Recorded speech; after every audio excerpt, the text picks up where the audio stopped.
Hi there, my name is Dr. DeScenza and I'm excited to be joining you all today. I'm a current faculty over at UConn in the Masters of Exercise Prescription program, and I'm happy to be sharing with you guys today a bit more about the realm of exercise oncology, both from a research perspective, but also exercise prescription perspective, and kind of translating that into community programming. So, a little bit of a background of where I have come from and where I've gone is I spent all three of my degrees at Ohio State, so I started with a Bachelor's of Exercise Science. Part of my time there is really where I dove into understanding this principle of exercise as medicine and really getting my firsthand experience on working with cancer survivors and exercise programming. So through advising and mentorship from Dr. Brian Fote, I was able to be a part of a couple trials that were working with lifestyle interventions among prostate cancer patients. Through my master's, then I had the opportunity to work more with breast cancer survivors in the community, as well as head and neck cancer actually during treatment. So starting to spread that research experience not only in survivorship, but earlier on in that cancer care continuum, which we'll talk a little bit about today when we get into some of the exercise prescription. A part of that as well, I was a college athlete at Ohio State, so I really understood movement in that way, but I really took to this whole principle of exercise medicine as we're starting to get those research experiences in undergrad and really kind of transcended where I am at now in my career. Part of that, again, was that opportunity to be a part of some of that research that was coming out. We also looked at more of that lifestyle and behavior intervention in knee osteoarthritis, so really kind of encompassing chronic disease promotion, prevention, and really symptom reduction in that survivorship space. I went on and did a postdoc down in South Carolina with Dr. Bernadine Pinto. Continuing on in my work in that exercise oncology space, we really looked at more of a distance-based, peer-to-peer physical activity coaching program for women with breast cancer who are physically inactive. So another great opportunity to really see more of this translational side or this peer coaching, this behavior side in support of breast cancer survivors becoming more physically active.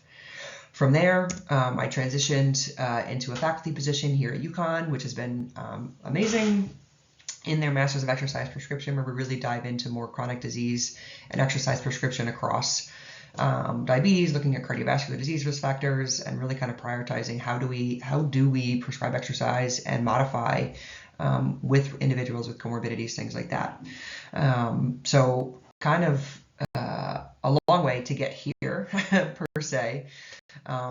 But wanting to take a moment in all of this research, all of the opportunities that I've had have really come to the hand of Dr. Fote and that mentorship for me. Dr. Fote recently passed, so I want to take a moment to just really recognize this opportunity for mentorship and really engaging with your professors. And he took me on early, and in my undergrad career, I was in volunteering 1 hour a week.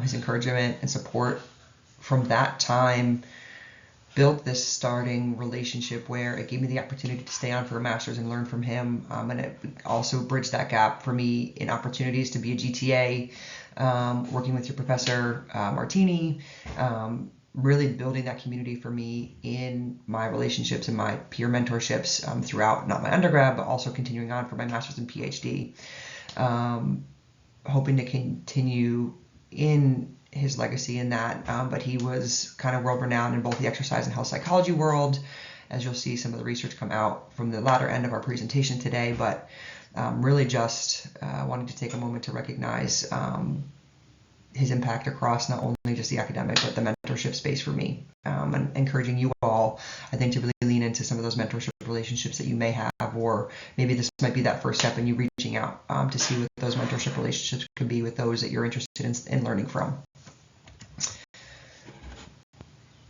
With that, today we are going to discuss the prevalence of cancer, including the late health effects of cancer treatment. We'll talk about the identifying the benefits of exercise for individuals with cancer, some of those being both during and after treatment.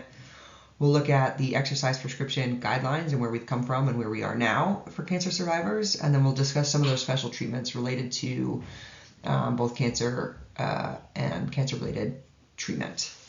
The last is we'll start to identify some programming both locally and nationally for exercise oncology, where kind of bridging that gap between, okay, here's what we know from a research standpoint, here are some of the ways that we can prescribe exercise and how we can maybe plug cancer survivors into both community programming or maybe more individualized care and how to kind of find that.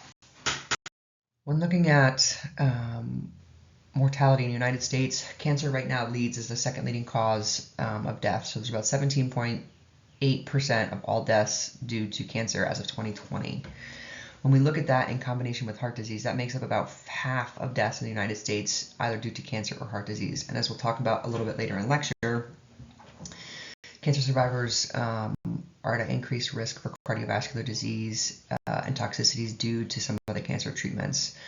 So the brevity of that is compounding when we really think about this increasing volume of cancer survivors. As we start to look at quantifying that, as of 2023, roughly 2 million people will have been diagnosed with cancer in the United States, breast cancer being the most commonly diagnosed with a greater proportion among women. Prostate cancer is one of the leading diagnoses among men. But taking a look at that landscape, you'll start to see maybe how some of the research reflects more of those common cancer diagnoses and how that might influence when we're looking at exercise prescription. With the increasing rate of diagnosis, we start to move into this conversation around, well, how long does that mean I may be living with disease or beyond disease? So when we look at cancer survivorship, over the last 2 to 3 decades, we've seen an increased rate of survivorship, meaning there's individuals living longer with cancer. A lot of that has been due to advancements in screening and detection, leading to earlier diagnosis, as well as significant improvements in treatment and more precision in treatment. So we're able to treat more locally as opposed to systemically, which would cause greater damage, greater risk of adverse side effect. But with that increased rate of survivorship, we're also seeing that decrease in death rate due to cancer over the last 2 to 3 decades. That darker green line is starting to trend downwards, which is great. So overall, when we look at that 5-year rate of survival, we're roughly around that 68.7%, which has been increasing over the last 2 to 3 decades, which has been great. So what that means all in all is, yes, there are individuals living longer with cancer. However, they may be living with more of those treatment-related side effects, right? So they may not be per se dying of disease. They might be living with more long-term comorbidities due to the cancer-related treatment, which we're going to get into. Talk about those impacts of cancer treatment. What are the common types of treatment, right? So we've got surgery is usually first, then there's some combination of chemotherapy, hormone therapy, there's estrogen blockers, targeted therapies, immunotherapies. So depending on stage, type, progression of disease, some combination of these treatments are going to be used. With those, we're thinking about what might those side effects of treatment be. Overall, all-encompassing, there's been increased cardiovascular complications, oftentimes due to chemotherapy and radiation, which I should add to this list, so forgive me for that not being on there. There'll be another targeted therapy being that radiation therapy. We've seen congestive heart failure, especially among women, increased risk for coronary artery disease, again, more of these cardiovascular complications. We've seen hypertension, hormonal changes, increase in osteopenia, thus osteoporosis due to some treatments, especially among the estrogen blockers. We've also seen with chemotherapy both peripheral neuropathy, memory attention deficit changes, as well as increased fatigue. Cancer-related fatigue actually is one of the most prevalent side effects of, I think, any of treatment there. And then among cancer survivors, it's really important to kind of remember that increased depression and anxiety may exist, not only during treatment, but one of the late effects that we see kind of not only 2 to 3 years post treatment or into survivorship, especially as we get closer to advanced stage disease. So we have increased survivorship, which is amazing. However, we have individuals now starting to live with more of these both acute and chronic side effects from treatment. So we're seeing decreases in quality of life among cancer survivors. We're seeing a decrease in physical function due to not resuming pre-physical activity levels and some of the peripheral neuropathy, the fatigue, changes in memory, more of these cardiovascular Complications are then leading to increased morbidity and overall mortality, which we'll talk a little bit about as we look at cardiovascular disease among cancer survivors and kind of that additive risk.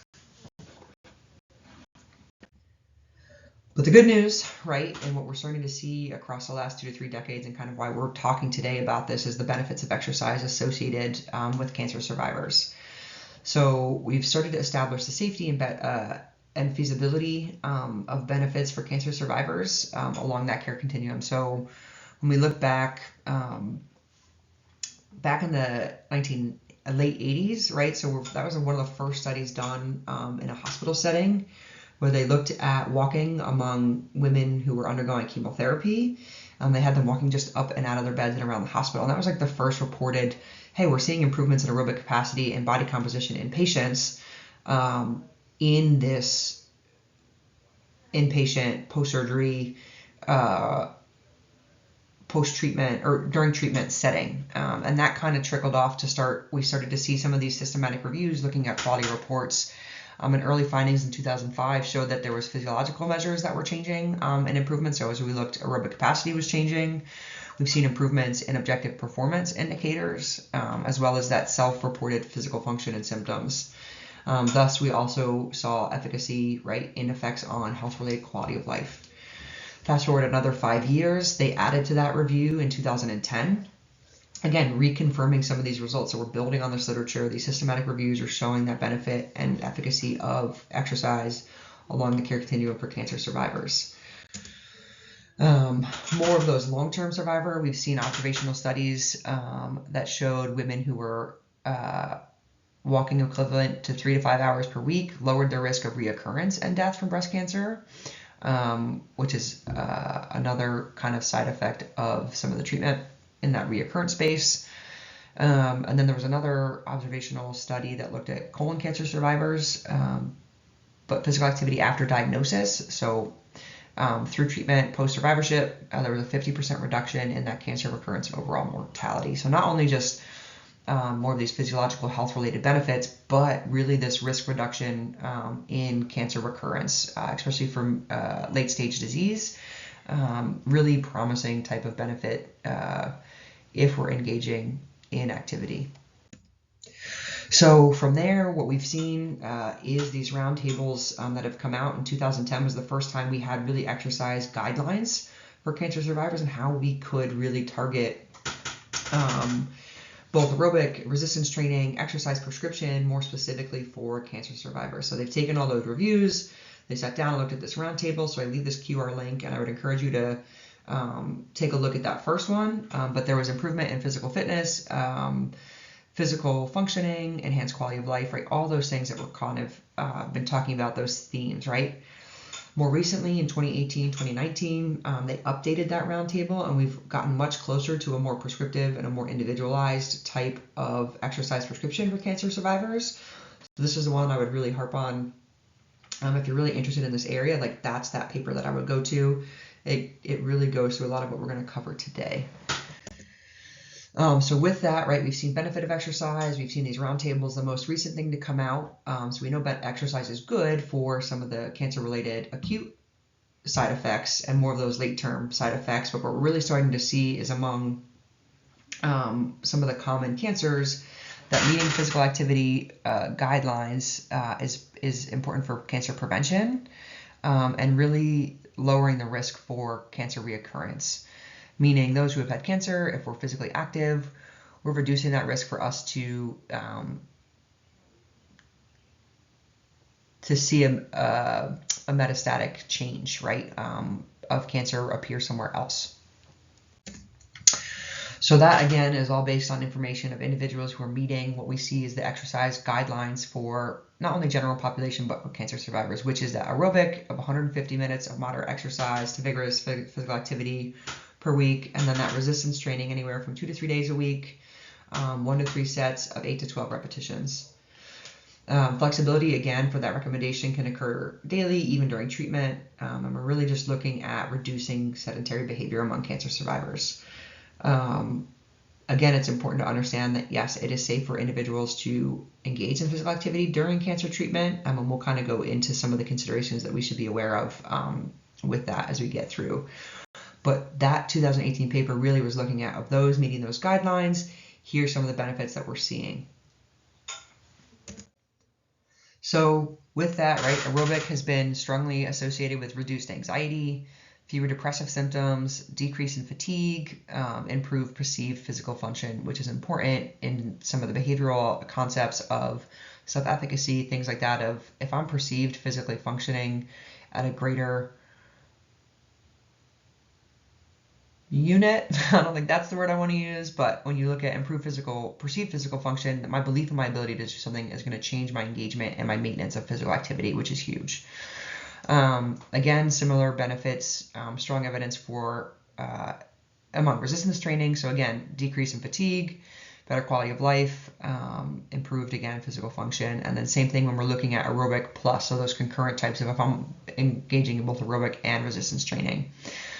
Some of these snapshots I'll caveat here. Part of where I've come from and what I've done is engage the community. So we started offering free exercise programming for cancer survivors in the Columbus area, and really got them to explore more of this individualized exercise prescription in conjunction with group support.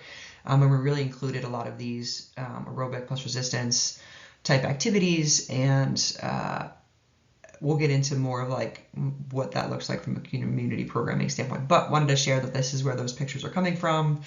We had survivors across different types, different stages, things like that. So a really great experience.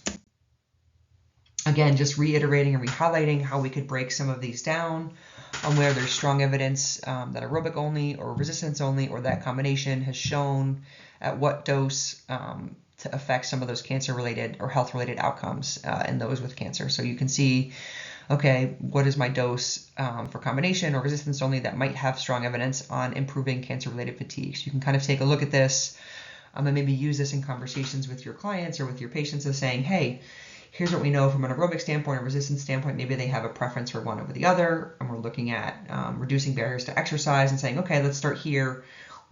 We've seen strong evidence that this might help improve. Maybe they're having showing greater anxiety coming into starting a new exercise program, things like that. This is going to be something that you can use and reference, I think, in talking about the anticipated benefits of physical activity with them, right?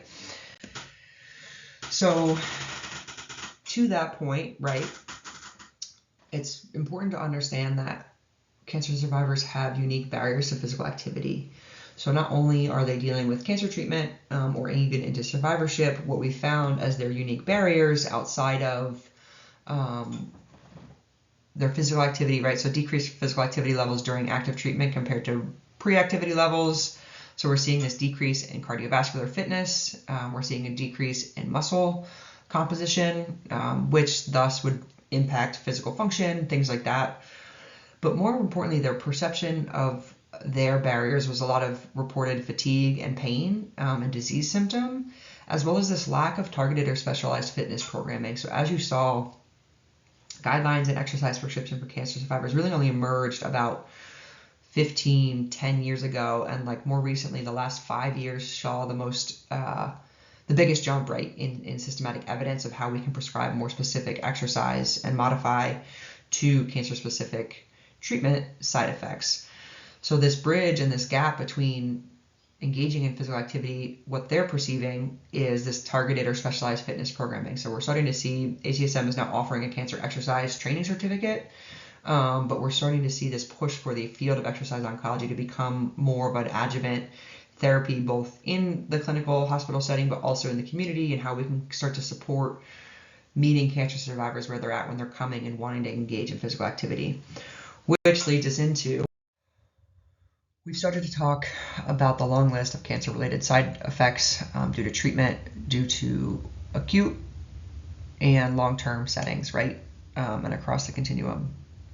So when we start to think about being able to provide more of this individualized exercise prescription, taking a look at that roundtable article really gives us kind of this, okay, we have exercise guidelines, we have a FIT principle that's really going to apply appropriately for our cancer survivors. This in conjunction with their regular pre-health screening is going to be important to consider. So here are some additional questions that you can ask or ways that we can look at exercise prescription in conjunction with what you might be seeing in their pre-health screening due to other comorbidities, cardiovascular disease risk factors such as hypertension, things like that, right? They're all going to be a bit additive. But when we think about cancer survivors, here's going to be that secondary list of questions, approaches that we really want to think about with our clients. So given that low adherence to exercise, cancer survivors who are physically active before don't often meet their physical activity levels during or after treatment. So we're seeing a decrease in physical activity and kind of looking at more of those individual unique barriers to cancer survivors. Treading this line where we're not going to provide or create additional barriers for them to engage in exercise is important. So when we're thinking about those acute, chronic, late effects, here are some of the cancer history questionnaires that you can ask them. So thinking about what type of cancer is going to give us an idea of the region of the body, maybe the system or the tissue that might be affected due to treatment, such as surgeries, lymphedema, things like that. Figuring out where they are along the continuum. Are they currently in treatment? What type of treatment are they on? Do they have increased risk of or decreased immune function? What does that do for my context and my setting, right? So some of these questions are going to give you kind of a stepping stone to say, okay, what's the best way that I can meet them to help engage them with physical activity? Thinking about what types of treatment, again, if they currently are, we'll talk a little bit more about those specific side effects of treatment as we get into this. Did they have surgery to remove the tumor, or are they currently living with late stage disease, right? Are they just on adjuvant therapy to elongate life or to really reduce tumor size, remove tumor, those types of things? When we look at some of the symptoms, right, here are some of the questions you can ask. Are they experiencing any peripheral neuropathy? Oftentimes it's in the hands or feet due to chemotherapy. So that's really that pins and needles, maybe numbness in the feet. So that'd be one of the questions you would want to ask. Additionally, have they had any previous lymphedema, or are they managing lymphedema? Are they working with a specialist? So this is where having that team approach and really being able to refer them back out to a PT who specializes in lymphedema if they're experiencing any exacerbating issues with that. But lymphedema is going to be the swelling of the arm or limb, could be lower leg, could be, but it's a lower leg or arm, depending on where the lymph nodes affected during treatment. Did they have any removed? Did they have radiation on those areas? But it's going to be a swelling of that limb area. So monitoring that and being aware of that is going to be important. I will caveat, there's been strong evidence to show that resistance training and 1RMs are safe. They don't really exacerbate that issue. It's really going to be that monitoring of slow and low progressive type prescription that you're monitoring across time and that it's not exacerbating that lymphedema. So you're monitoring maybe volume of arm circumference or leg circumference to notice any changes in that swelling. Recommendations for compression sleeves are also really important when thinking about lymphedema. So as you start to ask these questions, you're going to start to see, okay, this is how this might affect my exercise programming. Are they currently living with an ostomy bag? How does that look with draining and emptying, abdominal pressure, right? Some of those things that you might see with that. Any late stage disease, so any stage 3, stage 4, do they have any metastases, and are any of those bone metastases? So assessment for wrist fracture is going to be really important if they do have any, meaning tumor at advanced sites. So maybe I'm a breast cancer survivor, but I'm a stage 4. I might have bone mets, so most common site for metastatic disease, bone, lung, things like that. So asking, hey, do I have any other ancillary tumors that are bone mets? It's going to be really important to look at lower body or upper body type modifications for maybe resistance training or impact loading, things like that. As you start to ask these questions, it's really important to understand, okay, of the host of treatments, what might be their associated systemic side effects. So when we look at a great table here of, okay, it breaks it down by surgery, chemo, radiation, hormone therapy, and other. The caveat is to really understand what type of hormone therapies you get further into this field. But when we look at that, some of the systemic systems, fatigue across the board is a side effect of all types of treatment. And oftentimes they have them in combination. So hence why cancer-related fatigue becomes one of the most prevalent acute and long-term late effects of cancer treatment. Pain due to those more acutely, depending on site of surgery or site of radiation.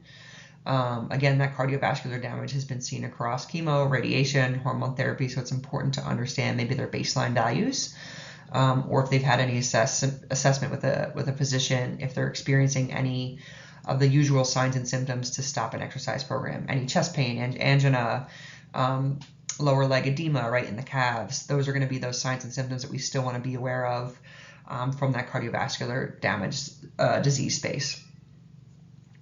Again, peripheral neuropathy as an outcome of chemotherapy, so really understanding their treatment history is going to be important to look at.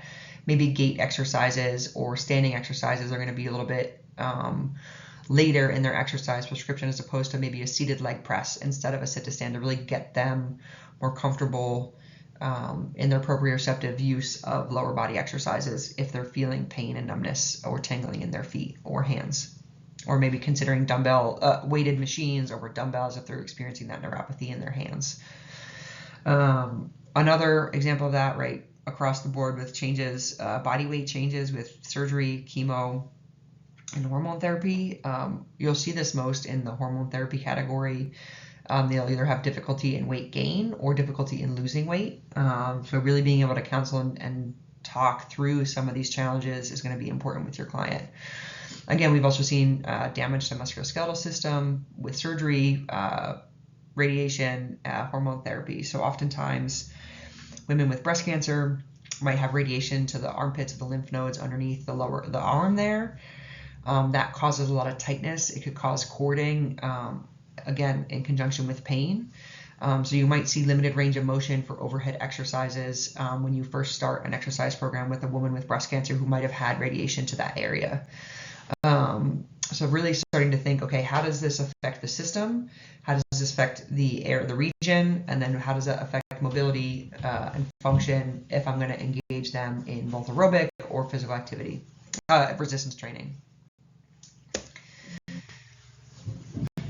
So when we think about cancer survivors in conjunction with other comorbidities, here's kind of the rule of thumb, that added National Comprehensive Cancer Network triage approach, so looking at risk of exercise-induced adverse events among cancer survivors. So having this on hand if you're working with them is a great resource to have.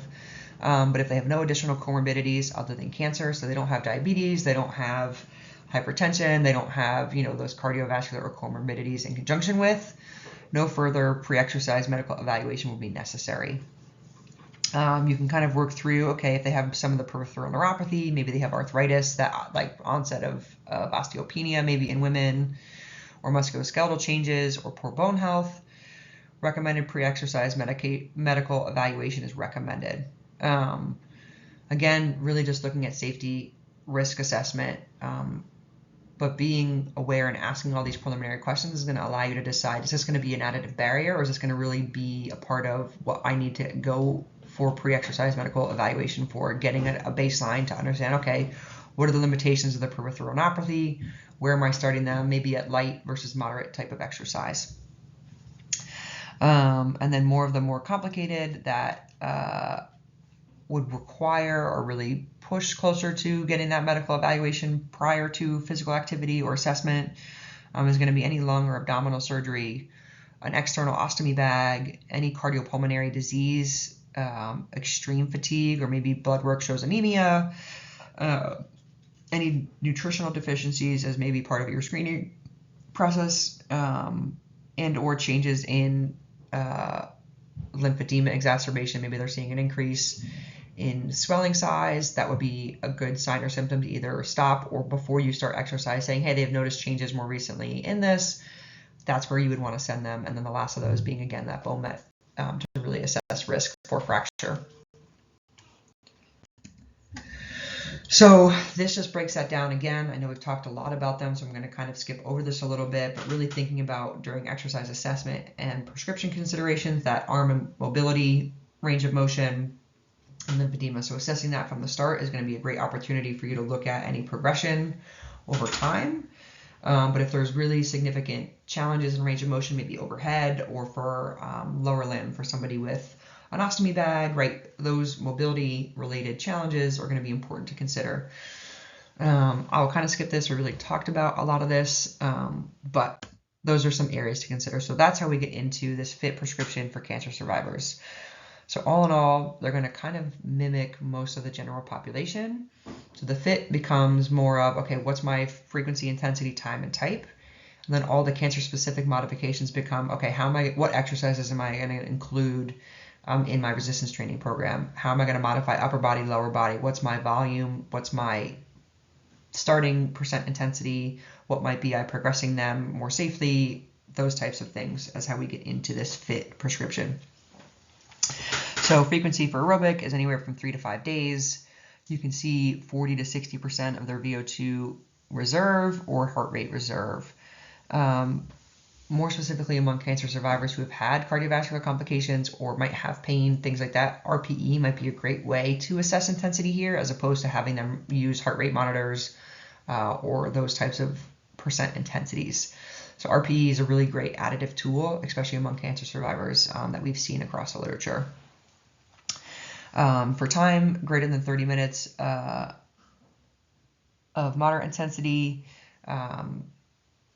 across the week. And then again, types could be walking, swimming, cycling, those kinds of things. The caveat again, if there's any external ostomy bags or if there's current surgeries, swimming might not be a great option due to risk of infection, pool, things like that. Again, resistance training 2 to 3 days a week. Again, they're really emphasizing more of that rest period time, which we don't often see, I think, in some of the other exercise prescriptions between exercise sessions if they're going to be doing full body activity. 60 to 80% of their 1RM, again, 6 to 15 repetitions, increasing that over time. Anywhere from 1 to 3 sets of greater than 8 repetitions is recommended. Again, they're really emphasizing that rest time due to some of the cancer-related exercise tolerance pieces that we'll get into here just shortly. Again, really targeting those major muscle groups for that resistance training. Last being flexibility. They mimic more general population, and that's kind of what we have for that fit there. So one of the things to caveat is that exercise tolerance. So those individual responses may vary due to the direct effects of cancer treatment. So some of the physiological systems, if they're experiencing anemia, their exercise tolerance to that fit principle may be different individual to individual. The cancer-related fatigue may lower exercise tolerance, even demographic factors such as age in conjunction with that or additional comorbidities. The hormone treatment may also change exercise tolerance. So they've seen dysregulation in heat, or their ability to regulate heat changes due to treatment or post-treatment menopause. So they are on those estrogen or aromatase inhibitors. So it's affecting their menopause status. So they're experiencing more fluctuation in heat regulation, which would, in theory, then impact exercise tolerance. So that's kind of how we're saying, we're starting to see some of these things of, okay, here's my fit principle, here's how I might have to adjust or progress. When we think about that in terms of during active treatment, an individual's ability to tolerate that exercise is going to fluctuate day to day or week to week. So oftentimes with cancer treatment, if it's chemo, if it's radiation, it becomes summative. So when we look at treatment-related fatigue or side effect on that increasing slope, it's kind of like undulating. So it's going to increase, and then eventually, let's say I have treatment on Monday, my fatigue's going to increase Tuesday, Wednesday, and then maybe by Thursday, Friday, I'm back down into a more baseline level of fatigue. And then I go back the next week, but I'm going to it kind of starts to build off of each other. So each week you start to see that baseline fatigue increase just a bit. So by the end of that 6-week cycle, I'm at a much greater fatigue baseline compared to when I started. So thinking about how that compounds across week 1, week 3, week 6 might be how you start to tailor that prescription of, okay, hey, we're going to start with what volume of exercise feels good here, and we're going to modulate based on maybe that fluctuation on that Thursday, Friday when they're starting to feel down towards that lower side of the valley of fatigue. And really, okay, we're going to do our resistance training on those days and get in light to moderate walking on the other days where we're starting to see that compounding fatigue. So really starting to think about, okay, we've got acute effects and then more of those compounding effects when we're thinking about during treatment and how that might affect exercise tolerance. So I know we've covered a lot in that regard. The last piece with that I want to touch on here, and we've talked a little bit about it, are those cardiovascular complications due to chemotherapy. So when we look at balancing both exercise prescription for cancer, it's really important to also consider their cardiovascular disease risk profile in conjunction with that. Meaning, when we're looking at breast cancer survivors and even late stage, across their survivorship, so let's break this down. So you'll see an increase in mortality for other cancers. Among breast cancer survivors, when we look at that cardiovascular curve, eventually that risk for mortality crosses over at year 10 of survival. So that those upper two lines here, you're seeing a decreased risk of mortality for breast cancer across the 10 years, but you're starting to see an increased risk for complications due to cardiovascular disease really start to intersect with that and surpass that risk for breast cancer. So what that means is women who are living 5-10 years into survivorship aren't necessarily maybe dying from breast cancer itself. We're starting to see that crossover where that risk for cardiovascular disease and mortality from cardiovascular disease is outnumbering death due to breast cancer.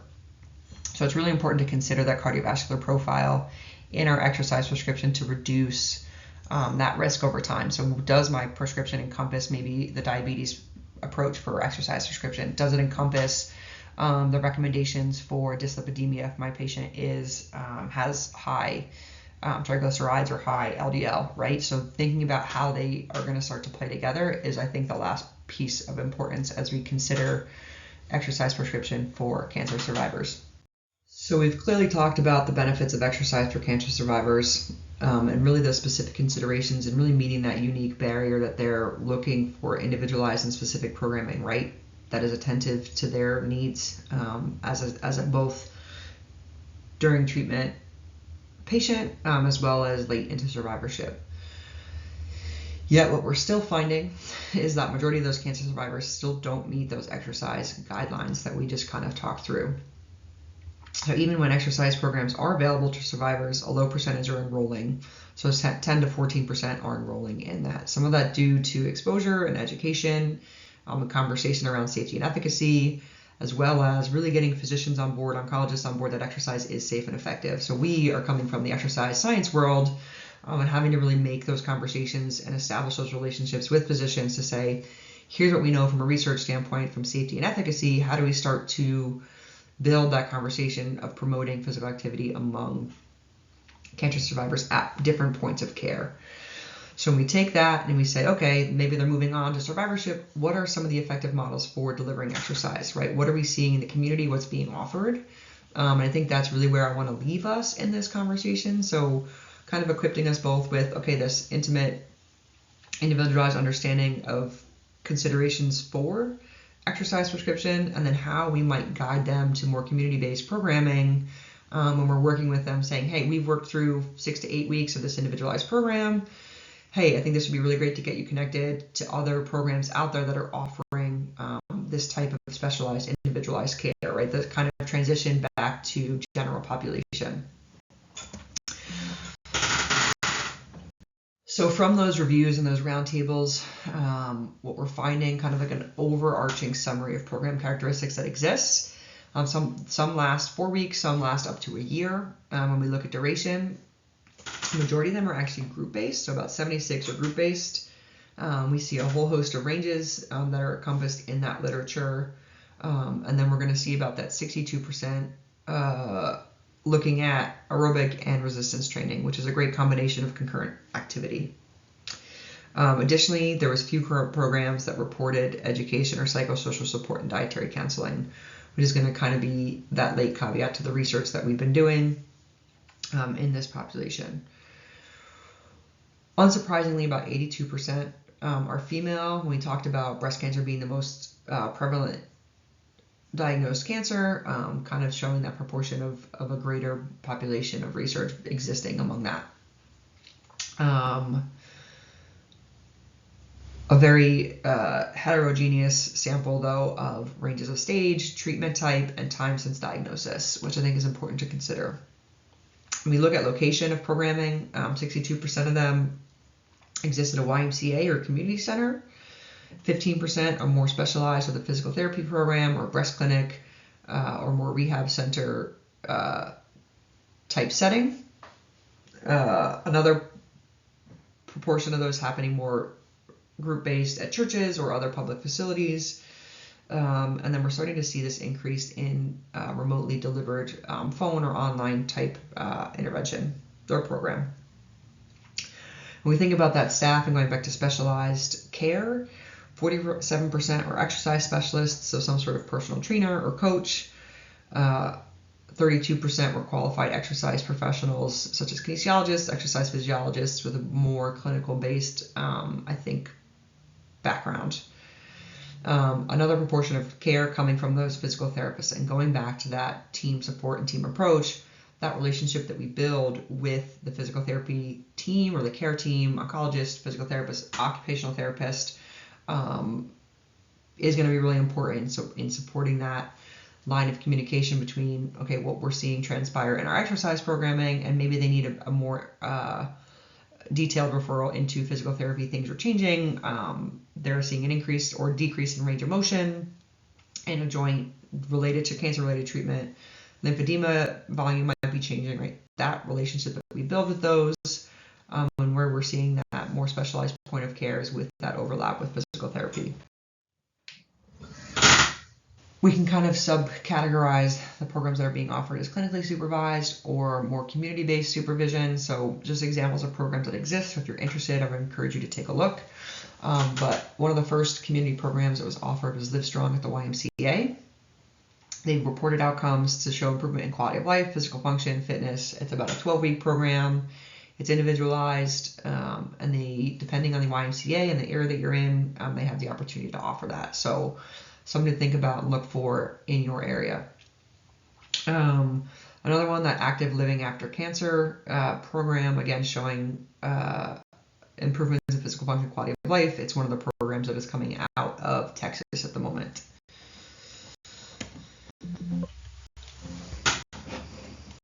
There are unsupervised community-based programs where, meaning more like active supervision during exercise session, but they're guided, right? So a couple examples are the Unstoppable program.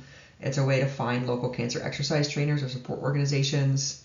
Actually there in Ohio, where I had done a lot of my stuff out in Dayton, about an hour from us was Maple Tree Cancer Alliance. They've moved more towards an online platform that includes a 4-week diet and exercise program for survivors, which is a great support to have now not only exercise, but more of that dietary consideration. The last initiative that I'm going to talk about is really this ACSM's Moving Through Cancer.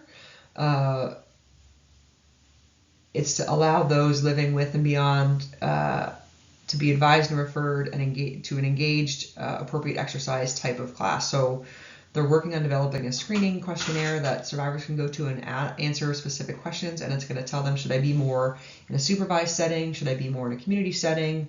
And then it's going to allow them, there's a search directory of all registered cancer exercise programs across the country that they can take a look at. Okay, I can find a certified exercise cancer specialist in my area, or cancer program that exists in my area by zip code, by environment, by setting, which is, I think, a really great opportunity to plug and use, not only from a survivorship standpoint, but as an exercise physiologist standpoint of, hey, where can I move them once they've moved through maybe this more individualized programming with me? Hey, are there other places that they can find this support and kind of bridge them into that community setting if that's of interest to them, or maybe they're progressing and their side effects are subsiding, those kinds of things. So it's a really great tool, I think, we can use as practitioners in the field, as well as encourage our survivors to really look at and find programming in and around the area that they may be in. So I leave us with, these are my ladies from the nonprofit, the Hero Cancer Exercise Program that we had done. But thinking about the field of exercise oncology, where we've come from, where we're going, some of the cancer-specific considerations, really just to start getting the wheels turning of, okay, how can I meet the needs of these cancer survivors? How am I taking into consideration some of their other comorbidities? The one piece I didn't touch on a lot today that I think deserves a lot, could be a whole nother 45-minute talk with you all, really becomes the behavioral aspects, right, to helping engage adoption of physical activity among cancer survivors, as well as maintenance of that. But social support is extremely big for them. Building that self-efficacy and self-confidence in activity, especially in a field where they were told not to be lifting things up after surgery, after diagnosis, not to be lifting weights, those types of things that were existing 15, 20 years ago, really starting to change that dialogue and conversation. I think our role as exercise physiologists, our role as trainers and coaches is really to get behind that encouragement and support. Hey, you can do these things. Let's start slow and low. Let's get you into this, right? That confidence in prescription and safety and efficacy becomes, okay, how can we make those conversations a bit safer, a bit more welcoming and engaging for survivors who are trying to assimilate back into their daily activity on top of all the stuff that they have going on. So if you have any questions, I will leave my email with Professor Martini on this. But feel free to reach out to me if you're really interested in this area, or if you have any other questions based on the presentation. There's a whole host of information that we can get into as far as more common side effect, more progression, regression of different types of exercise for cancer survivors, or maybe what community programming really did look like in that regard. So I welcome any questions that you guys may have related to that, or the cancer certification through ACSM, things like that. So I appreciate your time today, and I look forward to maybe hearing from you guys with questions. Thanks.